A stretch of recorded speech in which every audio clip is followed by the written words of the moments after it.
Pariyaram medical college ആശുപത്രിയിൽ മൂർഖൻ പാമ്പ്. കാർഡിയോളജി വിഭാഗത്തിലെ ശുചിമുറിയിലാണ് പാമ്പിനെ കണ്ടത്. പരിഭ്രാന്തരായി രോഗികൾ ഓടി. ജീവനക്കാർ പിന്നീട് പാമ്പിനെ പിടികൂടുകയായിരുന്നു. ഇന്നലെയായിരുന്നു സംഭവം.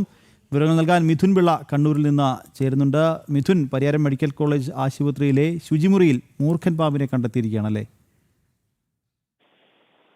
ഇന്നലെയാണ് ഈ ഒരു സംഭവം ഉണ്ടായിരിക്കുന്നത്. കണ്ണൂർ ഗവൺമെന്റ് മെഡിക്കൽ കോളേജ് ആശുപത്രിയുടെ വാർഡിലാണ് മൂർഖൻ പാമ്പിനെ കണ്ടെത്തിയത്. ആശുപത്രിയിലെ കാർഡിയോളജി വാർഡിലെ ശുചിമുറിയിലാണ് ഈ മൂർഖൻ പാമ്പിനെ കണ്ടെത്തുന്ന ഒരു സാഹചര്യം ഉണ്ടായത്. ബി ബ്ലോക്കിലാണ് രോഗിയുടെ കൂട്ടിരിപ്പുകാർ ശുചിമുറിയിലേക്ക് ഇഴഞ്ഞു കയറുന്ന മൂർഖൻ പാമ്പിനെ കണ്ടത്. പാമ്പിനെ കണ്ടതിന് തൊട്ടു പിന്നാലെ ഈ ആളുകൾ പുറത്തേക്ക് ഓടി. ആശുപത്രി ജീവനക്കാർ ചേർന്നാണ് പാമ്പിനെ അവിടെ നിന്ന് പിടികൂടി പുറത്തേക്ക് പോയത്. പരിയാരം മെഡിക്കൽ കോളേജിൽ ഇത് ആദ്യമായിട്ടല്ല ഇനി പാമ്പ് കയറുന്ന ഒരു സാഹചര്യം ഉണ്ടായത്. ഇതിനു മുൻപേയും പല മൂർഖൻ പാമ്പും മറ്റ് പല പാമ്പുകളും കയറി ജനങ്ങൾക്ക് ഒരു പരിഭ്രാന്തി ഉണ്ടാക്കുന്ന സാഹചര്യം ഉണ്ടായിട്ടുണ്ട്.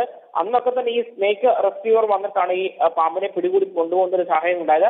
അതിന്റെ തുടർച്ചയെന്നോളം തന്നെയാണ് ഇന്നിപ്പോൾ വീണ്ടും ഇന്നലെ വൈകുന്നേരത്തോടു കൂടി വീണ്ടും ഈ ഒരു മൂർഖൻ പാമ്പിനെ ഈ ആശുപത്രിക്കുള്ളിൽ കണ്ടെത്തുന്ന ഒരു സാഹചര്യം ഉണ്ടായത്. നിഖിൽ, ശരി മിഥുൻ. പരിയാരം മെഡിക്കൽ കോളേജ് ആശുപത്രിയിൽ മൂർഖൻ പാമ്പ് കാർഡിയോളജി വിഭാഗത്തിലെ ശുചിമുറിയിലാണ് പാമ്പിനെ കണ്ടത്.